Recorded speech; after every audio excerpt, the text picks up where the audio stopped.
रूहानी ताकतें हमारे आसपास हमेशा मंडराती रहती है। उनकी एक अलग ही दुनिया होती है जो वास्तविकता में तो दिखाई नहीं देती, लेकिन कुछ घटनाओं से महसूस जरूर होने लगती है।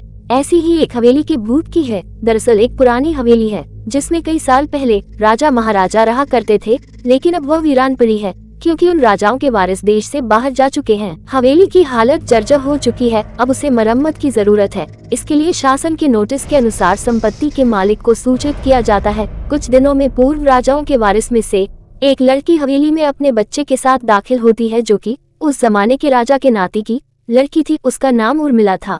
उसके पति की कार एक्सीडेंट में मौत हो चुकी थी। अब वह विधवा हो चुकी है, लेकिन उसके पास उसका एक बेटा है जो 8 वर्ष का है और वह भी अपनी माँ के साथ हवेली आया है। हवेली बहुत विशाल थी, इसलिए उसकी साफ सफाई के लिए कई मजदूर बुलाया गए, जिन्हें चप्पे चप्पे की सफाई करने का ठेका दिया गया। किसी को नहीं पता कि हवेली के कोने कोने में कितने खूनी रहस्य छुपे हुए हैं। उर्मिला के आने के बाद हवेली की हवा रूहानी होने लगती है। ऐसा लग रहा था मानो कोई वर्षों से इंतजार कर रहा था इस हवेली के वारिस का।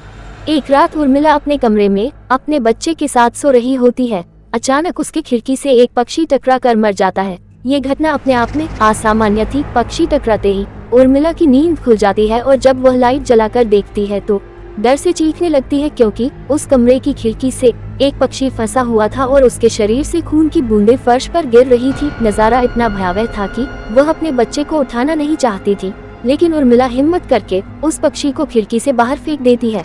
लेकिन इसके बाद उसे रात भर नींद नहीं आती और वह सुबह तक जागती रहती है। दरअसल वह जानना चाहती है कि ये किसी की शरारत तो नहीं। सुबह होते ही वह अपने यहाँ काम कर रहे मजदूरों से जाकर कहती है कि रात को मेरे कमरे की खिड़की पर कोई पक्षी आकर टकराया था और तुरंत मर गया। क्या तुम लोगों में से किसी ने ये हरकत की है? क्योंकि पक्षी खुद ब खुद तो खिड़की से नहीं टकरा सकता।